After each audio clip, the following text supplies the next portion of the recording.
Hello, everybody. Welcome to our dbaPlatform monthly webinar. My name is Sarah Bryant. I'm the VP of Corporate Development at dbaPlatform, where our mission is to help you get found. And you're here today for an educational session on posts, how to post in your what is now called Google Business Profile, used to be called Google My Business.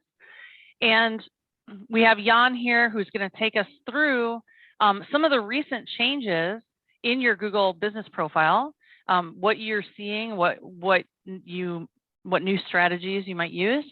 And then he's going to dig in, really talking about the post aspect of the business profile, how it's different than other platforms like Facebook and Instagram and LinkedIn.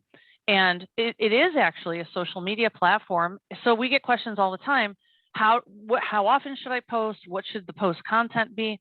And because it is different than other social media that you might be used to, we thought it'd be a good idea to talk really in depth about posts, how to use them, and whether they have SEO value and things like that. So we'll also have our regular Q&A session. So on your Zoom webinar controls, you'll see that you have a chat box and you also have a Q&A box. If you open that Q&A box, you'll see that people can type questions, the whole crowd can see them and then upvote them, so that at the end of the prepared content about the profile posts, we'll take all of the questions that have been upvoted and we'll get through as many of those as we can before we hit the top of the hour.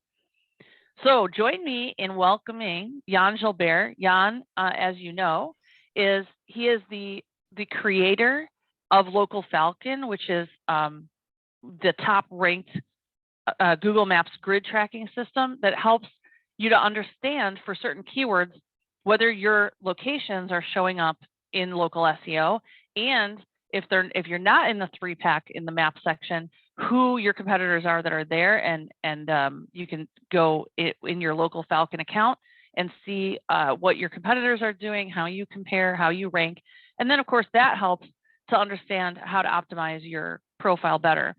Jan created that system. People use it all around the world. And Jan is also a Google Platinum product expert. So he helps with, he really is on the inside track, seeing the changes that are happening at Google with his comrades there that are product experts. They get to see kind of the latest things coming out. So Jan is just an incredible source of information. And what he does with his regular work time is he spends it digging through everybody's profiles, understanding where they're ranking. So Jan, tell us what's new in the Google Business Profile world. Super, thank you, Sarah, for the introduction as always. Yeah, we always start out with the new categories, and this morning I checked, there was nothing, and then all of a sudden there was one that popped up about a couple hours ago on my list. So Scenography Company is a brand new from today. And so if you have categories of businesses that might want to use that, then go ahead and add that and you'll get the jump on all of your competitors. The last ones that were added were back in the end of December, so over a month ago, and that was a dumpster rental service and the space of remembrance. So dumpster rental service might be important to that because that's a very competitive category. So you might want to check into those listings if you have some of those kind of businesses in your list there. The other thing that is new from just last week is that the appointment link was missing in your GMB. I keep saying GMB, but it's really GBP, Google Business Profile. And there's the URL for a website and there's the URL for the appointment. And some people had it missing. We were trying to even through DBA, we were uploading it through the API and it would get accepted, but it wouldn't show on the front end. So something's going on with the appointment link. I think it's a bug. I don't think there's a reason for Google to take this away, and I didn't get any heads up in our Google meetings to say that they're removing it. But I didn't get the confirmation either way. Our Google meeting is tomorrow, actually, so I might ask about that. Usually what happens when bugs happen like that is that they're messing around. They're testing something, they're playing, changing some settings to get ready for something else. So I'm thinking that they're going to be doing something with the appointment links, not taking it away. I think it's a bug because they're trying to use it for some other purpose. So if it is missing, just hold tight and see what's going on. Hopefully in a week or so, it'll fix itself, and we'll have some news for you on that. And then we'll get right into the posts for Google Posts. So like Sarah was saying, Google tried a lot of the social media things with Google Plus, and it didn't work, and they keep trying stuff. So their Google Posts were added a few years ago, and people were using them a lot. And Google, I just wanted to go through what Google says about it. So they're saying, connect with existing potential customers through posts. What are the benefits? You can communicate directly with your customers, improve customer experience with timely information, which is important because they want to help people in COVID because stores are closed. Can you come in, and that kind of stuff. So those types of posts are important. You can promote sales and special coupons and events and things like that. So there's lots of different types of posts, and we'll go through that. And you can also add the images and videos to your posts as well to get more engagement on those posts. So this is just the typical stuff that Google tells us why it's important, why they want us to use it. And it all makes sense from a marketing perspective. Just a few pieces of information. So all business categories have posts feature is capable. Hotels and lodgings didn't have it up until a little, recently, but they added in just a couple parts. So what's new and event posts, there's a couple other pieces that they can't use. So hotels, B&B, motels, and any kind of holiday rental type place won't have the full array of posting capabilities. And again, multi-location posts didn't have the capability of using posts, but now they did. They kind of opened that up with COVID because they knew that businesses needed to communicate more timely information to people. And so they opened it up for COVID, and they never took that away. And they officially said that we're going to keep it there. So if you have a multi-location business, then you can use directly the API or use dbaPlatform, for example, where you can create one post and put it and spit it out basically to all your listings, so that you can have, if you have a chain, you have a coupon or a special, and you want it to go to 100 listings, you create one post, and then you can send it to all your listings in one shot. It makes it a lot more efficient than trying to do one by one, and that's what dbaPlatform lets you do, is to automate some of that posting capability to make it much more efficient for you. Hey, Jan, Sakshi asked a question. What is API? An API is basically computers talking to computers.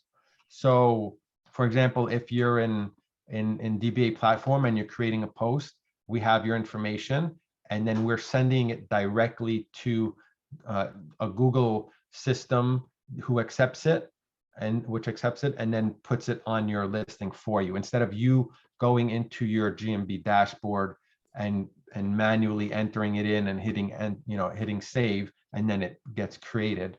You're doing it once, and then our computers are talking to their computer. So it saves a lot of time when you have a multi-location business. So, I mean, it's standard to have APIs for all kinds of data information flow back and forth between lots of different systems. But in this case, that's how it would be used. And also, by the way, Charles chatted the panelists and said, Jan helped me get my GMB up, and thank you for that. I don't know if you know who Charles is. Yeah. That's my job. I help people.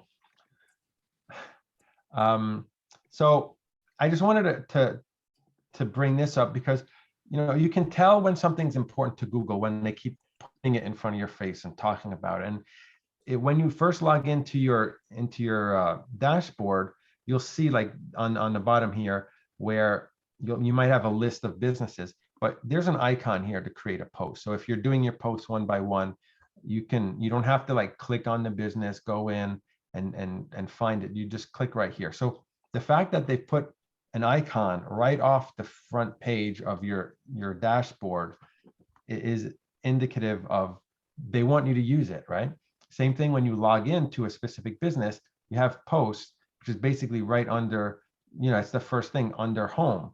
And so again, they're placing something that's important right, at the top for you to see it. So when Google is giving you these little hints of, or wants you to use something, use it, right? It makes a lot of sense. They're not going to come out right out and tell you that we want you to use this, it's going to help you, but they give these little hints by they spend a lot of time with their UX, a lot of time. I'm on meetings with them where they go through the UX and they test, and what do you think of this and what do you think of that?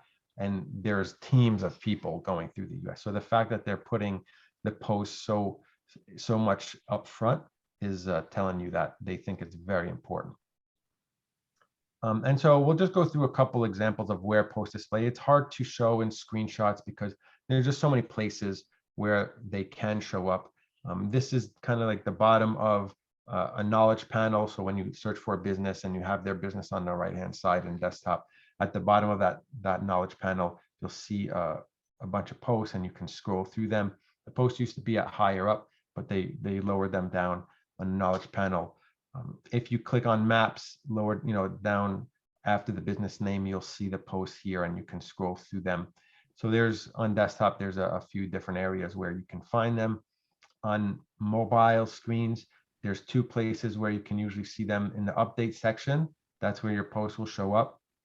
And also in the main overview section. So right when you click on a business, it starts with the overview section. If you scroll down a little bit, you'll see another section with the post. So Google is putting them everywhere in different places. And typically these are the ones that stay, static where they're going to be found. But the posts, like in these scrollable sections, are being added to all different places all across Google. They call it Google services, surfaces, but it's desktop, mobile, maps, all the apps that you're using. So there's lots of places for you to I've often wondered, Jan, how come posts are so hard to find in a profile? Like, how come they're not more prominent? Because they really are, they represent what that business wants to tell you right now. You know what I mean? But you really kind of almost have to dig for them in these services to find the posts.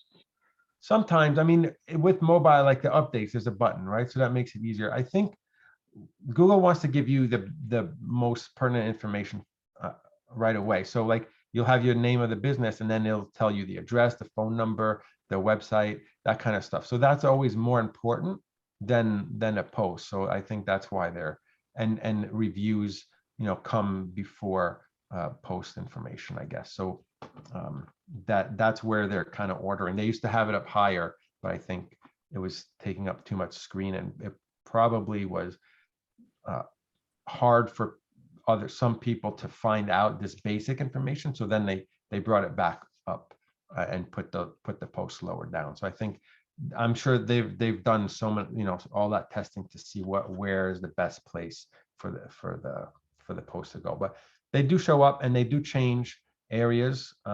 Every once in a while they'll pop up somewhere else, and but at this point that's where we're seeing them. Okay, I have one quick clarification too from John. When you were talking about multi-location, he's asking, does multi-location have to be owned locations, or can it be independent retailers? I assume that's like if you were an agency, right? I'm not sure. Right. So the functionality of a post is for the multi-location. See, it used to be that you had to go in one by one. You had to like log into your business, go to the dashboard, log in, create a post. If you had 100 businesses, you would have to press that button, copy paste, copy paste, copy paste 100 times. And so Google wasn't allowing that automatically. So you had to use a tool like dbaPlatform to do it for you. Now you can do it. Now they can connect directly to the API and do it. So if you're an agency and you have 10 locations, you're managing 10 locations for a client, then you can do the same thing, right? You can go into dbaPlatform, you can create one post and say, I'm going to send it to these specific locations on this date, and you can schedule them out and all that kind of stuff. So it doesn't matter if you have 1, 10, or 1,000, whether you're managing it for a client or if you're direct, as long as you're, manager level on that listing, you have primary owner, manager. As long as you're a manager, you can create posts through the system or directly through the dashboard. So here's another place where post display that people don't really think about. Not that it's super important, but if you do have a business profile website, so there's every listing has a free website that you can turn on, and what it does is it pulls information directly from your listing. So like kind of it'll show you reviews, it'll show you images, and it'll show your posts. So we turned on the dbaPlatform free website through the Google Business Profile Manager there, and you can see our posts. They just automatically will populate as you add new posts. So not super important, but they do show up in places where you don't think that they do. Another thing that I want to mention is that it's not the whole post. So here's a post here, and you can see that in this post there's some content, and it says our designer roller shades here, and it's showing up in a justification in a 3-pack. So a justification are these little snippets of text or sentences that show up in a 3-pack underneath a business, and there's a bunch of different kinds that show up. You have ones, their website mention. Sometimes there's some that come in from reviews. Some are from, if you have product inventory connected to your listing, it'll show like in stock, that kind of thing. So this one is a post type justification, and the post type justification is pulling in content that is similar to what the query is. So we have automatic window shades is the query in Google. And because they had a recent post that Google thought was matching that, it's pulling it in to the 3-pack. And you can see that they're not even using the exact keywords. They're kind of doing their AI stuff on it, where it says automatic window shades, but they've highlighted and pulled in roller shades. So, and we'll talk about using keywords and how to write the text. So everybody says that posts are not a ranking factor, but in this case, they are, right? Because that being in the 3-pack is happening probably because there is a keyword match in that post.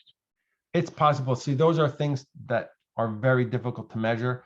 Would this business be there without the post? It's hard to know. Like, I don't want to go in and delete. You don't want to go in and delete something that's helping you, right? So, but that would be a test. Would be, let's delete the post and then see if we drop out of the 3-pack.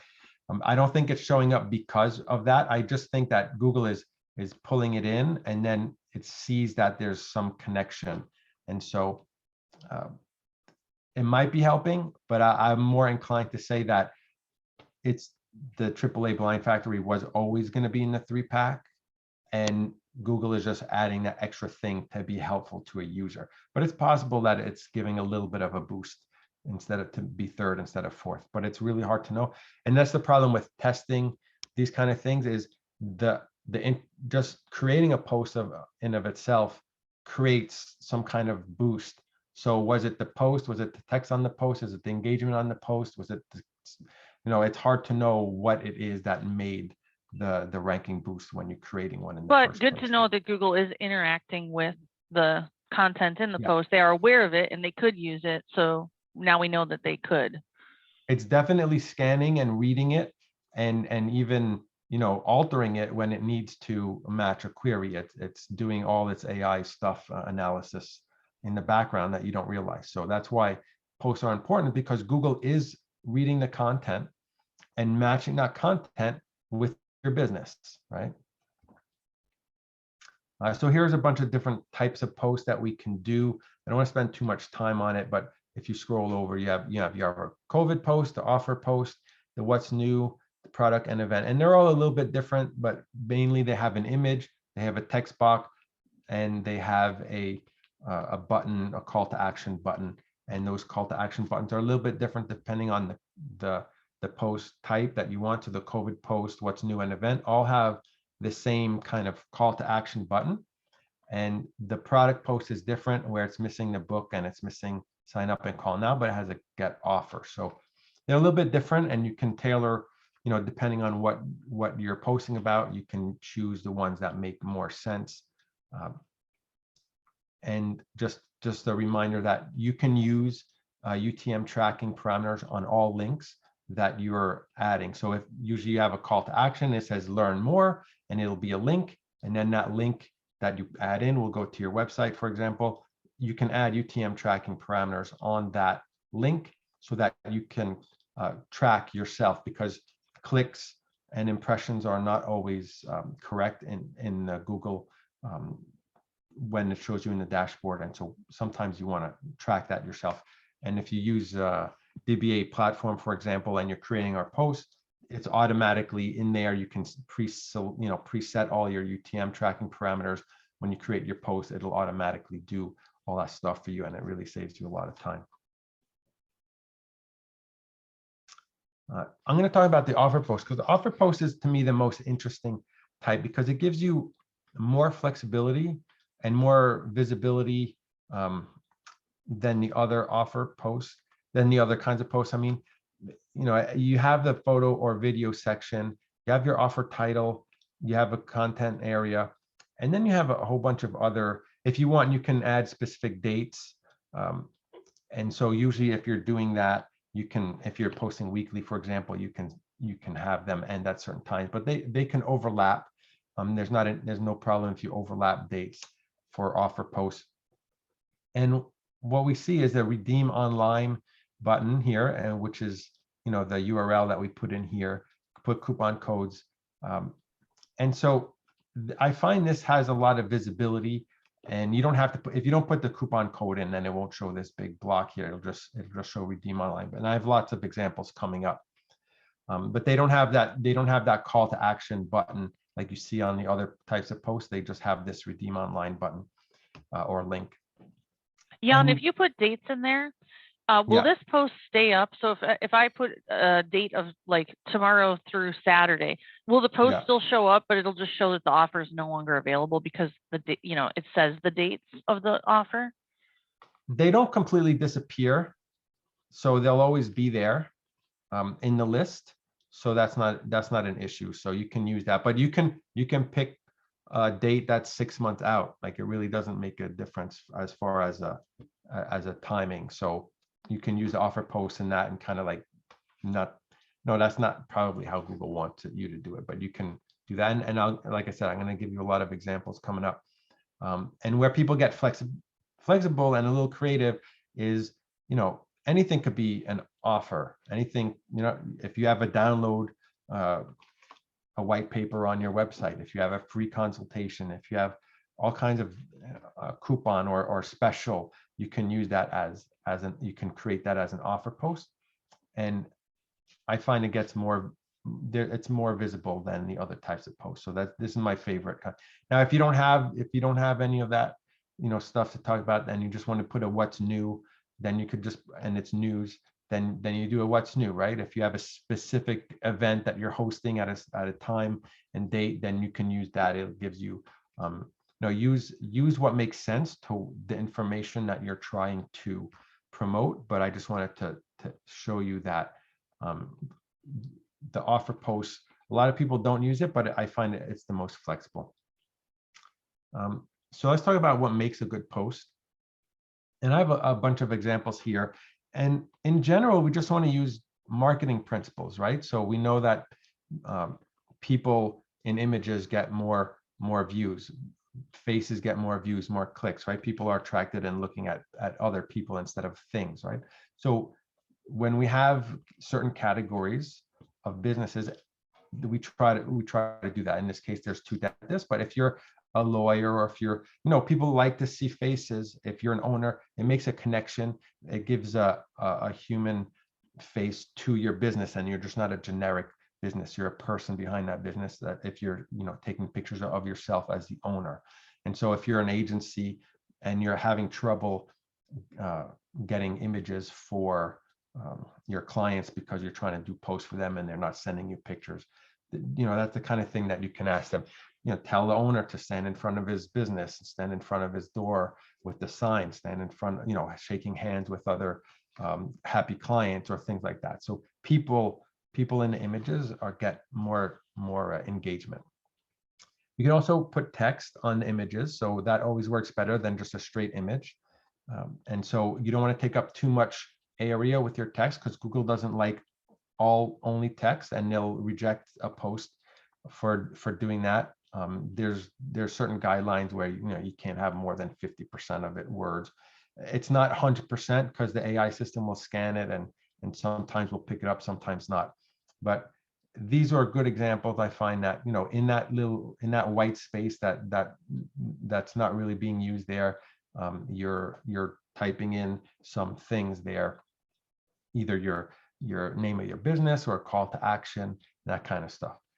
Keywords in the title are important, and you'll see here they have their service that they're providing. They're adding that as the title of your post. You don't have to put a title, but I recommend that you always add a title, because that's where you can put your keywords, and I'll show you why that's important later. And put about 100 words. That you're able to put about 300 in there. Use about 100 words of content, because you're not writing a full article. The goal of this is to get the click, is to get the call to action done, to get go from the post to the website, or the post to call, if you're using the call button, and it goes directly to the phone. So you don't want to overwhelm people with lots of reading. You want to put enough in there that makes sense, that has the main keywords of the service or promotion that you're talking about, and just get to the point, but add all your stuff. And don't keyword stuff, because Google, like I showed you before, Google is analyzing the text of this content. So if you're writing it and it's full of, if it's full of keywords and it's not readable, and there's grammar mistakes or spelling mistakes, Google will see all that and say, whoa, that's not good content. That's low quality content. We don't like that. And you might get your post rejected at that point. And so, I should mention on that point, Bradley asked a question about using hashtags, and Sherry answered him in the Q&A. Sherry is another Google product expert who is on our advisory board for DBA and Local Falcon. And she answered, don't use hashtags. They're not relevant, and Google doesn't want you to use them. And that probably goes along with what you were saying there, Jan, where it's analyzing the verbiage, and hashtags are maybe impeding that process. Yeah, definitely. I have a list of questions at the end here, and that's one of them. But I'll just answer since it's brought up. Sherry's correct. Basically, it would be seen as keyword stuffing, and there's no reason to put that in. It's not something that Google will see as high quality.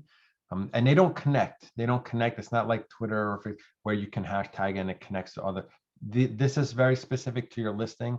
They don't connect to other places in Google. So there's absolutely no reason to put hashtags. It doesn't help you. If you want to put keywords in there, then write them in a normal sentence, and that's how they're going to get pulled into those justifications. Also, you'll see the views and the clicks show up at the bottom. That's the only place where you can see the analytics for the post. And so you have to go on each specific post to see what that information is. And so another thing that makes a good post are call to actions in the image. So you'll see again another dentist. This is good. People's faces, they're smiling at you. Here's a book now. This is in the image. So if someone clicks on this, it's not going to go to their website yet, but it will open up. It will open up the post itself and enlarge it, which is an engagement factor. So you're kind of getting people to click on that. Same thing with the call now. It doesn't do anything when it's in the image. You would have to go and click the button that said call now button or learn more button. And so these kind of posts do well also to get engagement, because you have partial text with some background image that's nondescript. And if you have low quality images and you're not sure what to do, this is a great way to try to stretch those images out, because then you can fade them in the background and have your call to action in the image, and your not so high quality image is not so predominantly, it's not like really focused in on something that you don't want. If you're a dumpster rental business, you don't want a high quality image necessarily, because it's all cruddy and rusted, and maybe it doesn't show up nice, right? So you want to fade that out in the background and have your call to action in the front. So those are just ideas that you could do. You can see again, the titles are there, and in this case they have emojis, and I'll show you a good example of what happens when you add those emojis into the yeah, title area. Abigail's asking, she says she posts, but she's never seen how to put a title in. How do you put that title in? So that's what that's why I like the offer post. She's using a different post type probably. Yeah, it's the offer post that allows you to do that. That's why I was mentioning that one as the one I like the most. So other reasons or good posting etiquette here is, you have a brand and people like consistency. So make consistent posts. If you're using, Canva or any kind of image working tool, make them look similar, right? You want to show that you're professional as a business. And I'm not saying this is the best one, or you're using all the same colors, but have something that is recognizable as people scroll through them, that you see similar styles, right? So it really helps your brand to differentiate yourself when instead of showing like, here's a close-up and here's a low quality picture and here's a person, here's the building, like try to group everything together. In this case, it's these circle overlays with the text, but you see how it's kind of taking 3 different kinds of pictures, but they're making it one style, right? And so it makes your post look a lot more professional to do that.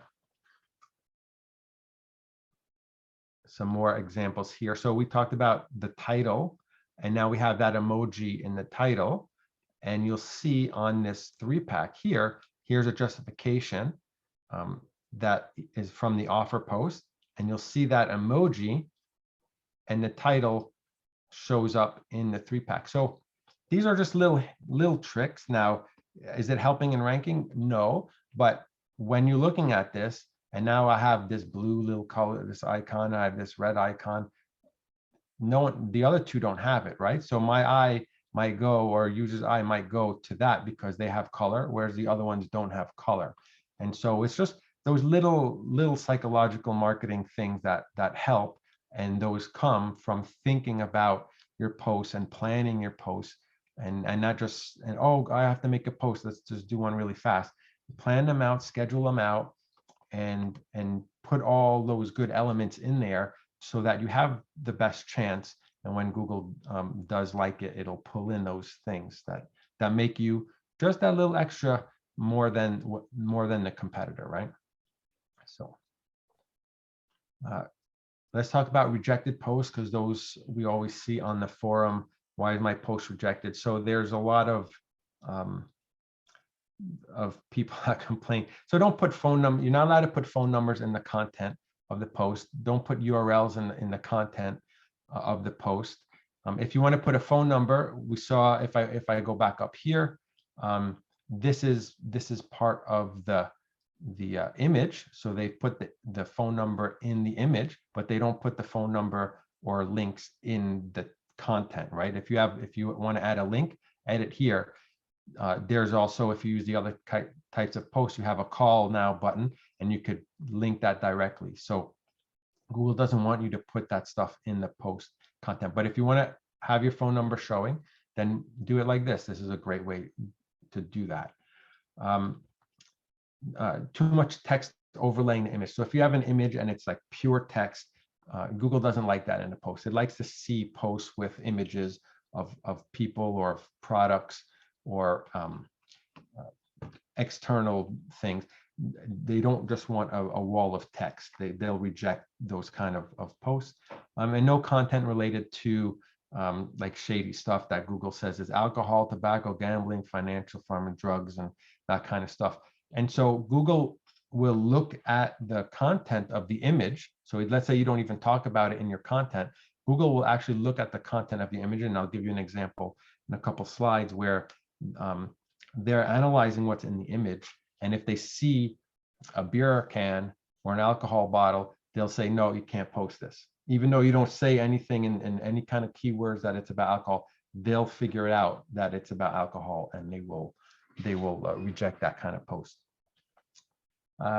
So here's an example where they had the word homosexual in a post. It's a legitimate use of in the content of what they were talking about, but it's on the naughty list, right? So the Google nanny filter doesn't like you to talk about things, certain words, and there's a lot of words that are benign words, that are normal words, that Google says, well, those words you can use them in a bad way, so we don't want anyone to use it, right? So I don't know if it's true anymore, if they've taken it off, but at one point there was plumbers getting their posts rejected because they had the word toilet in the content, which is normal for plumbers to talk about, but I guess Google doesn't like toilet humor, and they just said, nope, can't use the word toilet. So I don't know if they removed it or not, but that's just an example where you're looking at a post and you say, why is it rejected? There's nothing wrong with it.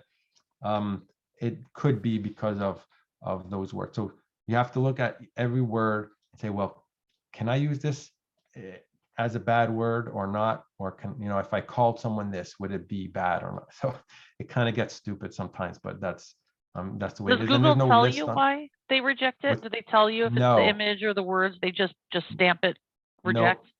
they just say here, it just says, in order for posts to remain in your profile, they must adhere to our post content policy, and they'll give you a link to it. So they don't tell you, they're like, go figure it out, which isn't very helpful, but they don't want to tell you exactly what's wrong, because then Then you'll work people around it. will Yeah. manipulate and go to the edge of what they can do. So they kind of, and they do that so they don't have to update their support articles all the time, right? So they just keep it generic, and they change the rules as they feel like internally.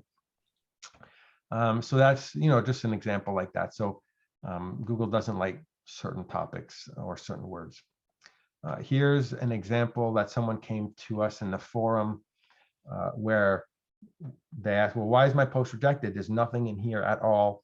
The image looks fine. The words are reading fine. There's nothing in there that would be bad. You can always go to support and say, hey, what's wrong?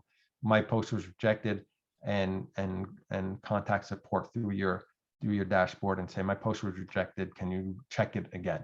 And then they'll have a human look at it, and someone will make an actual decision instead of the AI system passing through. In this case, It does say killer there, Jan. Where's that? It says killer. Maybe, yeah. In this, yeah, it does. It could be that one, but there was another reason why this one was rejected, actually. And it was because of this reason here, where Google is, as I mentioned before, Google is analyzing the images. And in this case, they thought that the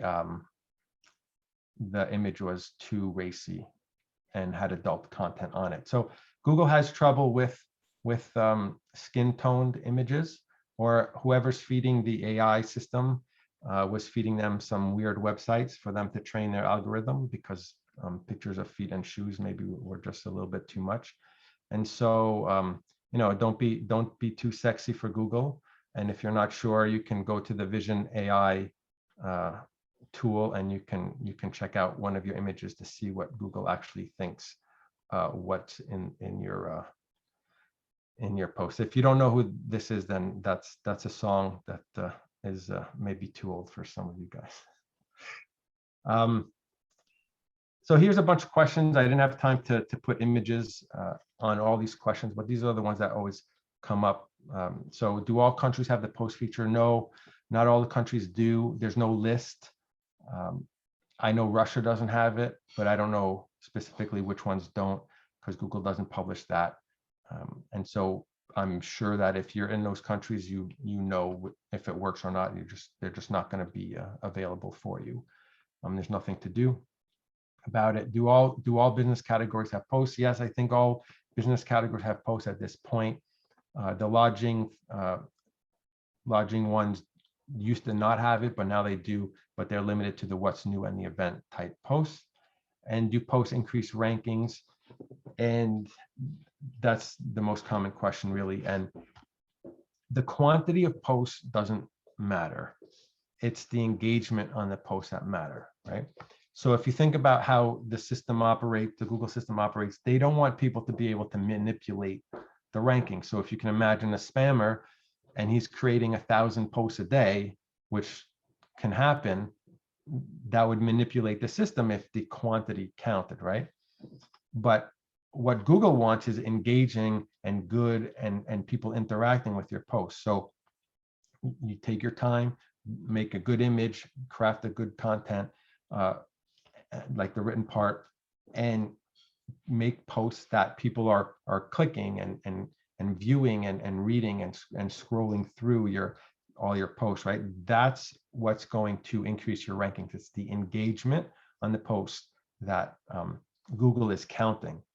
And that again is compared to your competitors, right? So if you're getting more engagement on your posts compared to the ones that are in your area, that's going to help you get boosted up. And so it's not the quantity, it's the quality, and really because the quality is creating engagement. And so we'll go through some other questions about how often do you do that and stuff like that. So how long do posts stay active? Now Google keeps messing around. It used to be that you had to do it once a week, and then they wouldn't disappear, but they would be harder to find. Right now, I think it's about 6 months, but I just saw sometimes on desktop, it's a little bit different than on mobile. They're a little bit different. So Google doesn't keep things static. Again, weekly posts is what Google suggests to use. And I'll give more details later. Should we use hashtags? No, we covered that. They don't add value. They're probably detrimental to the quality of your post in Google's eyes. Can you repeat older posts? So this is a common question where people ask, can I reuse posts? Yeah, you can reuse posts. Just don't reuse them. Don't post the same thing week after week after week, or use the same image and changing the text. Again, that's boring. People are not going to click on that. They're not going to engage. If they're scrolling and it's the same post every single week, you're not going to get engagement on there. And you're also not helping yourself as far as the keywords. Remember how the keywords getting pulled into the justifications. If you're creating posts that are talking about, if you have 10 different services, you create one post for each service, and now you have more variety in your text and keywords potentially being pulled into that 3-pack and matching a user query, right? And so you want to create 15, 20 posts. Let's say if you're posting every week, let's say for a quarter, that's 12 posts. Maybe you have a special because there's a holiday every once in a while, so you have 15 to 20 posts that you're creating. And after about 3 months, maybe 4 months, you can start to reuse the same posts, the same image, same content if you want. There's no penalty, there's no reason. And if you have a post that works well, if you go up and you see like the views are high and the clicks are high, then why wouldn't you want to reuse that one in 2 months from now, right? So you don't want to just create new ones just for the sake of creating new ones. If something's working, then keep it there, reuse it. Just don't repeat it all the time. You want to give some variety for those reasons of keywords and for users, because you have different things. The users will click and read all your different posts, which is more engagement, right? So yeah, let me jump in go there ahead. a second too, just because you and I just wrote an article together about posts and how I think one important thing to think about is that these posts are not like Facebook posts in that nobody's subscribing to your profile and getting this content delivered to them in their feed. So people have a tendency to treat these posts. They'll ask us like, should I put up more? Should I post every day? Should I let people know when we hire a new employee, and should we tell stories? Like, what could this content be comprised of? And really, after talking to people like Sherry, experts in this, and the research that Jan and I have done, really, it does seem to make the most sense to put up your best content and repeat it, because people are generally kind of at the top of the funnel, marketing wise, when they're finding your posts, because they're literally on your profile researching you, or they're doing a search and your post is showing up there.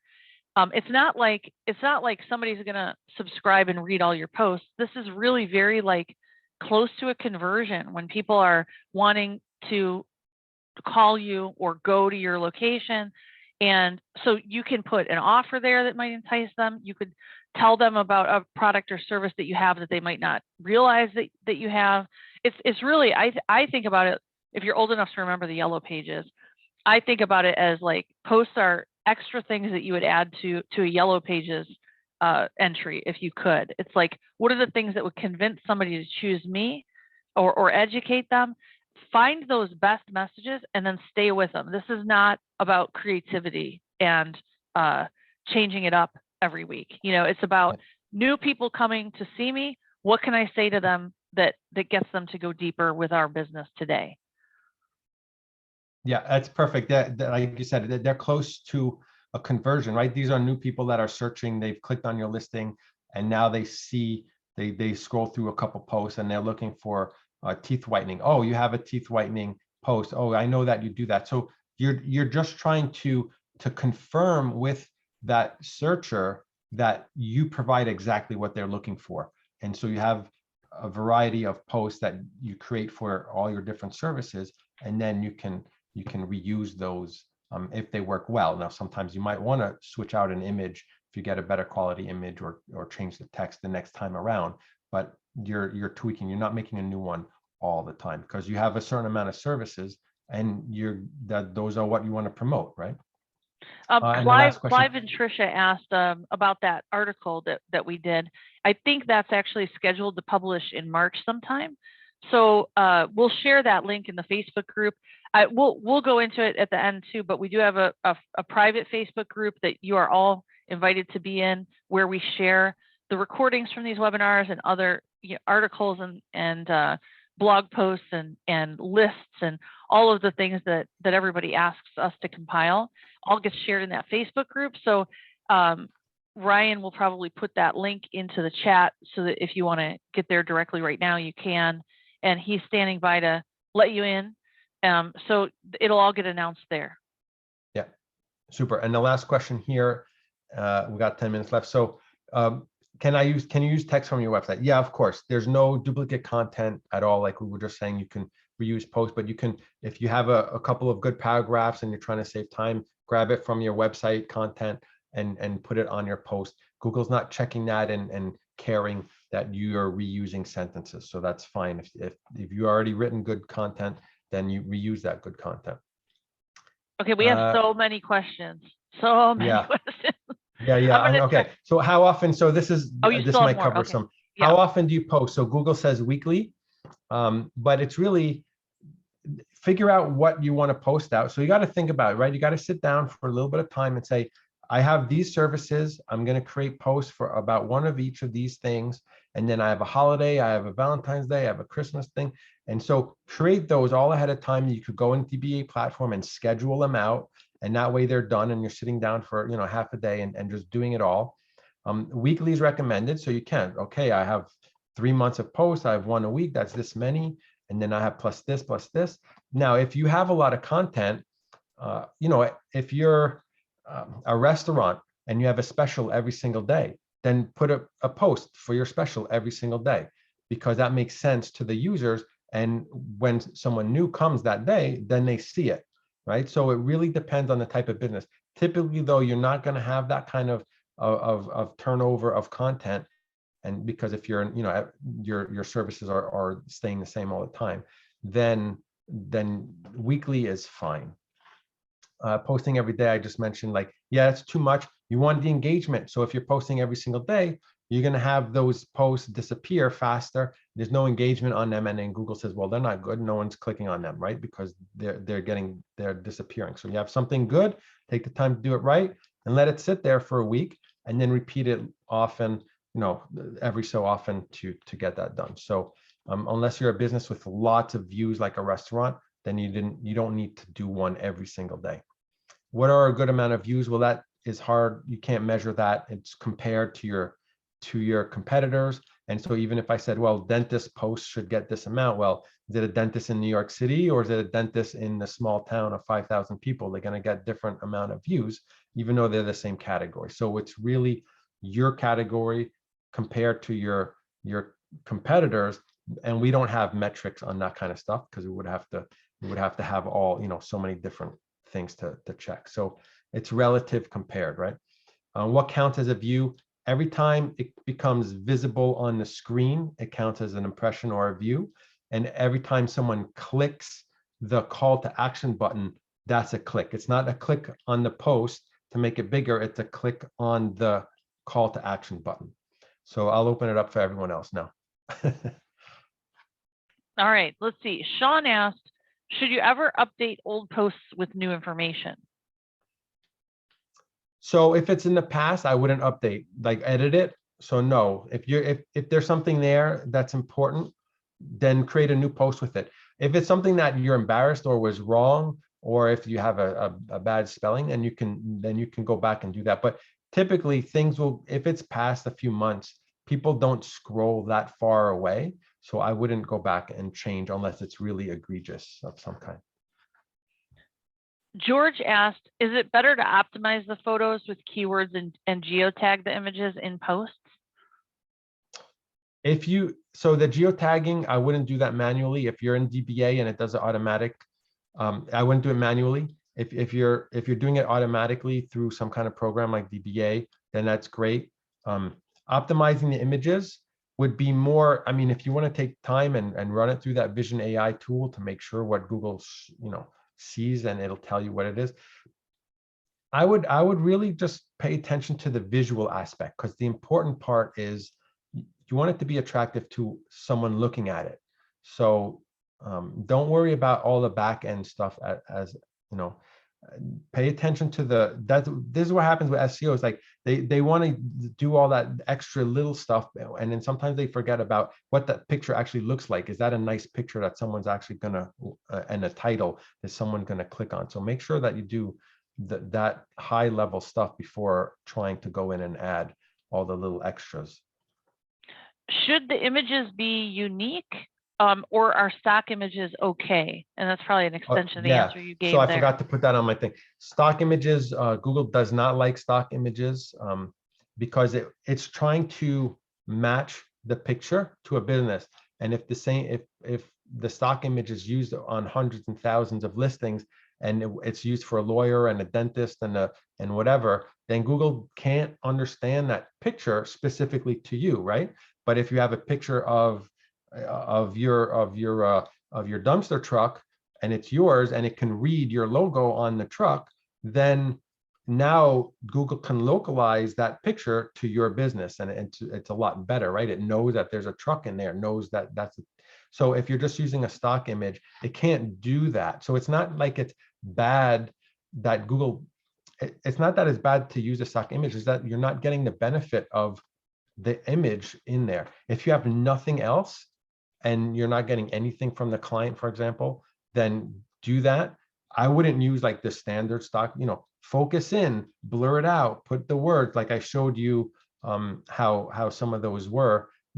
Manipulate it a little bit so that it's not just a basic stock image, because people know what that is, right? So and people won't click on stock image because it's boring. People see it all the time. Bradley asked, can you schedule out Google posts? Not through the dashboard, but through dbaPlatform, you can schedule them out. Yep. Let's see, I think we answered this one. If I send out, this was questions from Delfino, if I send out an offer and an update post on the same day, will the offer likely cancel out the update? No, it just pushes it. they're just kind of like in that scrolling bar. It just pushes it over to the side. So, and again, it'll be different on desktop, on mobile, so it's hard for me to give concrete, of how it's going to change every single surface. But typically, is as you add a new one, it just pushes one over. Here's another anonymous one. Would you be penalized if you asked people to like your posts with incentives as an offer? I don't think so. I mean, they'll penalize for reviews because that's against the rules. So I guess it would be against the rules to not engage in kind of manipulative behavior like that. But how will Google ever know that someone liked a post? Like, it's hard to measure that unless I'm sure there's some kind of system that, if Google's system sees 100 likes in an hour from different, then it might catch on, type of thing. But yeah, I mean, you could play around with that. That's up to you. Nick asked if the post scheduling feature in dbaPlatform works for a single location business. Yeah, it'll work for a single location business. So typically, multi-location businesses use dbaPlatform because you can post the same post across hundreds of listings at once. But it does make it more efficient. For example, if you're a single business, you can still go into your dashboard and create your posts one by one in Google. But if you're sitting down for an afternoon and you're creating your 20 posts and then you put them in dbaPlatform and you schedule them out across the next 3 months, that would be a good efficient use of your time as well. I'm going to switch from the post questions. We have a couple kind of interesting questions here. Denit says, do you suggest publishing the free website on the GMB, although I have my domain in the website section already? Yeah, so just make sure that when you publish the new GMB website, that it doesn't replace your normal website URL. It used to do that. I don't think it does that anymore, but I always go back and check if I'm doing that for a client. Publish that website, just leave it as is. You don't have to make any changes. Just 5 seconds, turn it on. Just go back to your info section and make sure that your website URL didn't switch to that new one, because it used to do that. And it's just something that I do as a habit now, just to make sure that your website's there still. Laura said, we have a suggestion constantly appearing on our business for the phone number, but it is a wrong one. How can we reject it? We tried, but it keeps coming back and showing the wrong number on search and maps.